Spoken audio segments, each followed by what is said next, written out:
नमस्कार बच्चों। आज हम हिंदी व्याकरण के अंतर्गत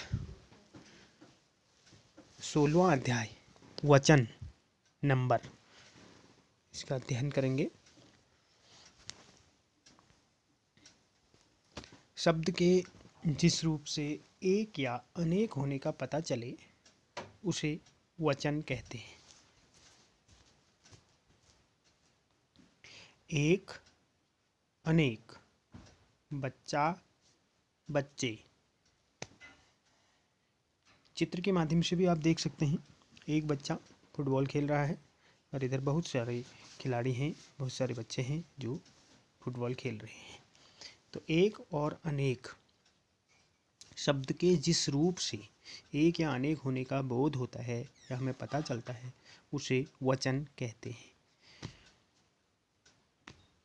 पहला देख सकते हैं आप कि बच्चा मैदान में खेल रहा है, बच्चे मैदान में खेल रहे हैं। क वर्ग में वह पुस्तक पढ़ रहा है और वे पुस्तक पढ़ रहे हैं। इन उदाहरणों में अगर क वर्ग के रंगीन शब्द में एक है, ख वर्ग के रंगीन शब्द में एक से अधिक है। वचन के भेद हिंदी में वचन दो प्रकार के होते हैं, एक वचन, बहुवचन। एक वचन शब्द के जिस रूप से एक ही वस्तु या प्राणी का बोध हो उसे एक वचन कहते हैं। जैसे खिलौना, कमरा, खिड़की, गुड़िया, पुस्तक, लड़का, माला, पेड़, मेज आदि। शब्द के जिस रूप से एक से अधिक व्यक्तियों, वस्तुओं या प्राणियों का ज्ञान हो बहुवचन कहलाता है। जैसे खिलौने, कमरे, खिड़कियाँ, गुड़ियाँ, पुस्तकें, लड़के, मालाएं आदि। वचन परिवर्तन के कुछ नियम हैं। आ से अंत होने वाले पुल्लिंग शब्दों के अंत में आ के स्थान पर ए करने पर कैसा रूप बनता है? केला, केले, बेटा, बेटे, घोड़ा, घोड़े, रुपया, रुपये, बच्चा, बच्चे, चूहा, चूहे, कपड़ा, कपड़े, डिब्बा, डिब्बे।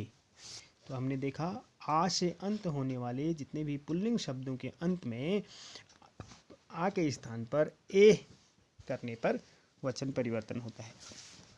वचन परिवर्तन के नियमों में ही अंत में गण, जन, वर्ग के साथ बहुवचन कैसे होते हैं?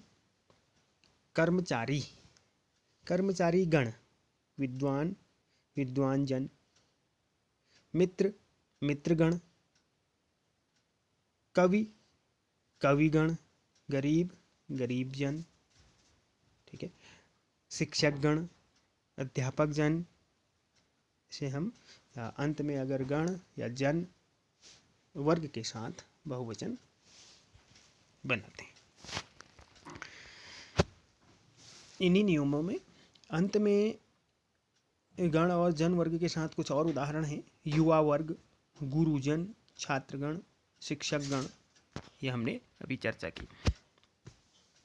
अ या आ से खत्म होने वाले शब्दों के अंत में अ या आ के स्थान पर ए करने पर कमीज, कमीजें, गाय, गायें, सेनाएं, रात, रातें, सड़क, सड़कें, कन्या, कन्याएं। तो अ या आ से जिनका अंत होता है ऐसे शब्दों के स्थान पर अ या आ के स्थान पर हमने ए लगाया। ई या ई से अंत होने वाली स्त्रीलिंग के अंत में ई और ई के स्थान पर ईया करने पर लड़की, लड़कियाँ। ध्यान देने वाली बात है, वर्तनी संबंधी अशुद्धियाँ नहीं होनी चाहिए। लड़की, फिर वहाँ ई की मात्रा छोटी हो जाएगी। रोटियाँ, रीतियाँ, नारियाँ, टोपियाँ, इसी प्रकार मछलियाँ, आरतियाँ, जाति का जातियाँ, पंक्ति का पंक्तियाँ, सखी का सखियाँ। अब हम चलते हैं अगले नियम की ओर। ऊ अथवा ऊ और औ से अंत होने वाले शब्दों के अंत में ए जोड़कर हम बहुवचन बनाते हैं। वस्तु, वस्तुएं, बहु, बहुएं, गौ, गौएं, वधु, वधुएं, ऋतु, ऋतुएं, खुशबू, खुशबुएं।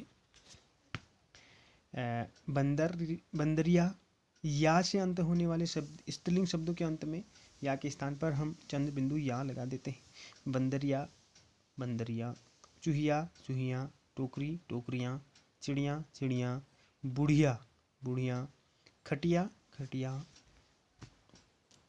तो हमने देखे वचन संबंधी कुछ विशेष नियम भी हैं। प्रत्येक तथा हर एक का प्रयोग सदैव एक वचन में होता है। जैसे प्रत्येक छात्र बैठ गया, हर एक आदमी फूल लाया। तो समाचार, प्राण, आंसू, हस्ताक्षर, लोग, होंठ, होश, दर्शन आदि शब्द बहुवचन में ही प्रयोग किए जाते हैं।